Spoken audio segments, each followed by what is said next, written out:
نحمدہ نصلی علی رسولہ الکریم اما بعد اعوذ باللہ من الشیطان الرجیم بسم اللہ الرحمن الرحیم۔ محترم سامعین کرام السلام علیکم رحمۃ اللہ وبرکاتہ۔ امید ہے آپ سب خیریت سے ہوں گے۔ اللہ پاک آپ کو خوش رکھے، شاد و آباد رکھے، آمین۔ آج ہم بیان کریں گے خواب میں رکشہ چلانا۔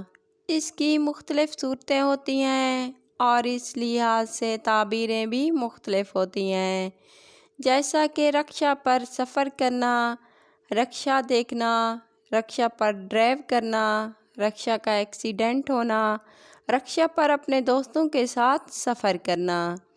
اس کے علاوہ بھی کئی صورتیں ہیں۔ اگر آپ اپنے خواب کی تعبیر جاننا چاہتے ہیں تو ویڈیو کو اینڈ تک لازمی دیکھنا۔ اگر آپ نے ہمارے چینل کو سبسکرائب نہیں کیا تو سبسکرائب کر لیں اور ساتھ لگے گھنٹی کے بٹن کو کلک کر لیں تاکہ ہر نئی آنے والی ویڈیو کی اپڈیٹ آپ کو بر وقت مل سکیں۔ یہ آپ لوگوں کا پیار ہوتا ہے، محبت ہوتی ہے۔ اب آتے ہیں اپنے موضوع یعنی رکشہ چلانا کے حوالے سے۔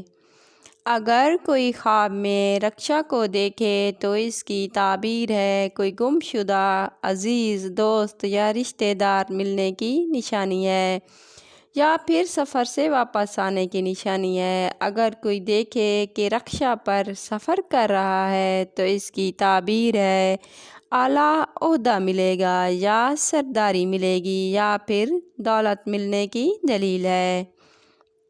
اگر کوئی دیکھے کہ رکشہ چلا رہا ہے تو اس کی تعبیر ہے عزت میں اضافہ ہوگا، تیزی سے مال و دولت بڑھے گا اور آرام و راحت نصیب ہوگا۔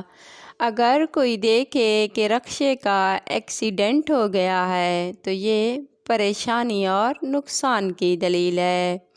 اگر کوئی دیکھے کہ وہ اکیلے رکشے پر سفر کر رہا ہے تو اس کی تعبیر ہے فائدہ حاصل ہوگا، بہتری کی طرف اشارہ ہے۔ اگر کوئی دیکھے کہ فیملی کے ساتھ سفر کر رہا ہے یا دوستوں کے ساتھ سفر کر رہا ہے اور یہ سفر معلوم جگہ کی طرف ہے یعنی اسے اپنی منزل کا پتہ ہے تو عزت و مرتبہ بلند ہوگا۔ اگر کوئی دیکھے کہ سفر کر رہا ہے اپنی فیملی یا دوستوں کے ساتھ اور منزل کا پتہ نہیں ہے یعنی نامعلوم جگہ کی طرف سفر کر رہا ہے تو اس کی تعبیر ہے رنج و غم ملیں گے۔ اگر کوئی دیکھے کہ رکشہ پر سفر کر رہا ہے معلوم جگہ کی طرف تو اس کی تعبیر ہے غیب سے رزق ملے گا، صحت و تندرستی ملے گی اور ترقی کی دلیل ہے۔ اگر کوئی دیکھے کہ رکشہ خراب ہو گیا ہے، رک گیا ہے تو یہ پریشانی، دکھ اور نقصان کی دلیل ہے۔ خواب میں رکشہ منزل مقصود تک پہنچ جانا، خوشی ملنے، دلی سکون ملنے کی نشانی ہے۔ اگر آپ کو ویڈیو پسند آئی تو لائک کرنا اور کمنٹ میں اپنی رائے کا اظہار کرنا، اپنے دوستوں اور رشتہ داروں کو شیئر کرنا۔